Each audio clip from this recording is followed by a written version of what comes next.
In a significant move, the Indian Air Force will now commission a squadron of Sukhoi 30 Mki fighter jets with the capacity to carry the supersonic BrahMos cruise missile at its Tanjavur Air Base in Tamil Nadu. This is the first time that South India is getting a Sukhoi squadron and is clearly meant to counter China's growing influence in the Indian Ocean region. The Sukhoi's range and strike capabilities give it an edge here, and equipped with the BrahMos, it can dominate the sea lanes right up to the Strait of Malacca from its South India base. This also highlights the success of a weapons platform like BrahMos. The supersonic cruise missile jointly produced by India and Russia gives the Indian military excellent precision strike capabilities from land, air, and sea. In fact, all the three services have inducted the BrahMos, highlighting its versatility. But with wars of the future slated to become more technology intensive, we need many more success stories like BrahMos. It is here that we need to look at creating an American-style indigenous military-industrial complex to develop cutting-edge weapons platforms. For that to happen, there needs to be greater private sector participation in defense instead of just relying on government bodies like DRDO. Evidently, it is through the private sector that we can unlock the true potential of indigenous defense development. Make in India in defense is all very well, but the next step ought to be made by India. The statue building frenzy in Maharashtra has caught the attention of the Bombay High Court, which noted the irony of the state government building a Rs 1070 crore statue for B.R. Ambedkar but neglecting the very people he represented. The court was taking cognizance of the freeze on grants to two public hospitals when the recent decision of the state cabinet sanctioning an additional Rs 300 crore to account for a 100 feet increase in the Ambedkar statue's height to 350 feet appears to have caught its eye. Besides the Ambedkar statue, Maharashtra is also building a Shivaji statue costing nearly Rs 4,000 crore at sea. Both projects were conceived by the previous NDA government, but given the important political constituencies they represent, once announced, no government can afford to backtrack.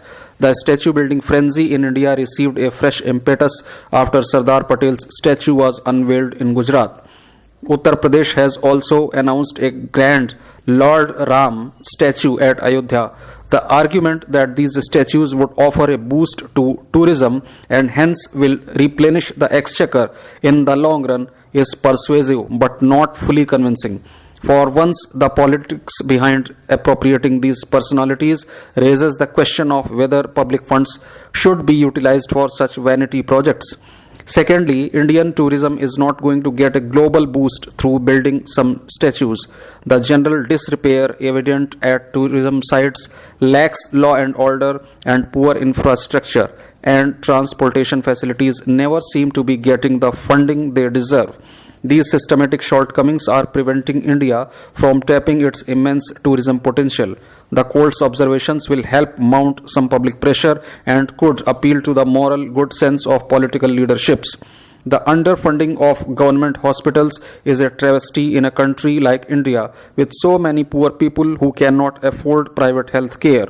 The sooner governments get their funding priorities right, it would do a world of good to the poor and ensure that the state would not have to deal with such uncomfortable questions from the judiciary. The US and China, the world's largest economies, on Wednesday signed a preliminary trade deal signaling an end to 2 years of friction. The pullback by the two sides is still at a nascent stage, as key tariffs raised by the US in the last 2 years remain in place.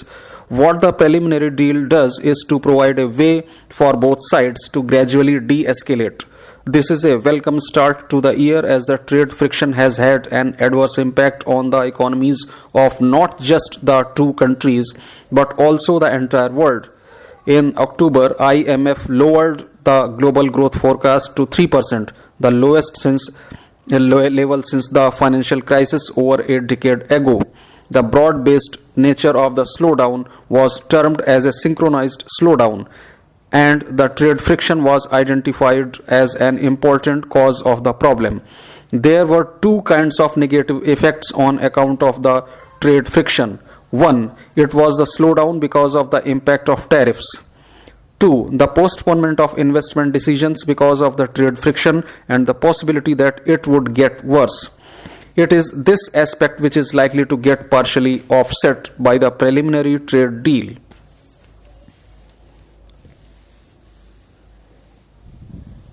India will be a beneficiary of this development. The economy has seen 6 successive quarters of a slowdown in GDP growth.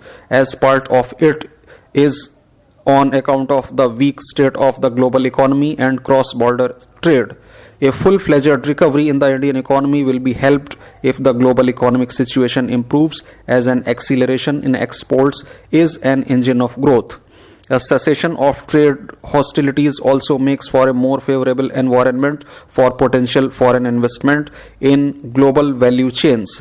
The ongoing relocation of some manufacturing assembly lines based in China will continue. From an Indian standpoint, it is important to keep in mind that the current development provides a window of opportunity. The preliminary agreement skirts some sensitive issues where the positions of the US and China are radically different. Moreover, there is no independent dispute resolution mechanism if they differ in their interpretation of some clauses in the agreement. The peace is, therefore, fragile. For India, the forthcoming budget is an opportunity to make the most of the window. The best way to navigate a more uncertain world is to take steps which improve the competitiveness of the Indian economy.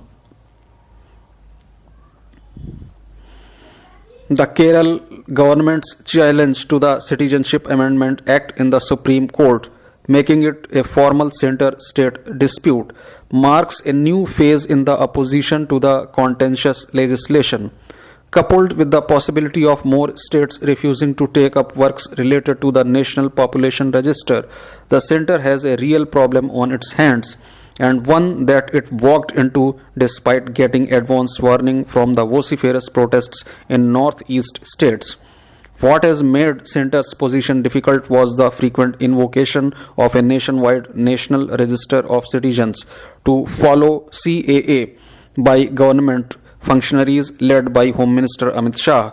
Though centre has dialed back from this course, the almost simultaneous sanctioning of funds for the NPR exercise and the CAA has ended up likening it to the NRC. The course suggested in the Citizenship Rules 2003 to use NPR to create a National Register of Indian Citizens and a Local Register of Indian Citizens is creating another battleground, evident in the letter written by 106 retired civil servants cautioning against the disruptive nature of the exercise.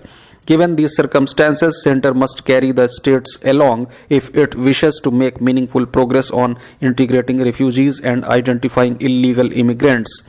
The National Development Council, comprising the Prime Minister, Union Cabinet and Chief Ministers, offers an ideal forum for a meeting of minds. The Modi government can look at its own success in bringing states on board through the GST Council to follow the same course at yet another difficult juncture in centre-state relations.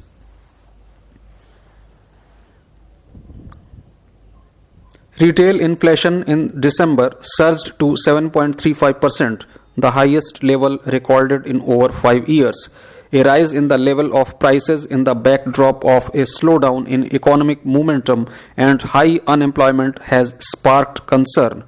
The concern is warranted, but the remedy requires a clear-sighted analysis of the primary problem facing the economy. The rise in retail inflation has been driven primarily by food prices. Within the food basket, it is mainly vegetables which have pushed up the rate of inflation. Food items make up a little less than half the spending in an average household's consumption basket. Their price trend also happens to be particularly volatile, susceptible to sharp swings on account of factors beyond a government's immediate control. Unlike the last bout of high inflation during the UPA 2 years, the current surge in the headline inflation has been accompanied by a decline in core inflation. Core inflation, a measure of the price level of a household's consumption basket after excluding food and fuel, is a good proxy of the robustness of consumption.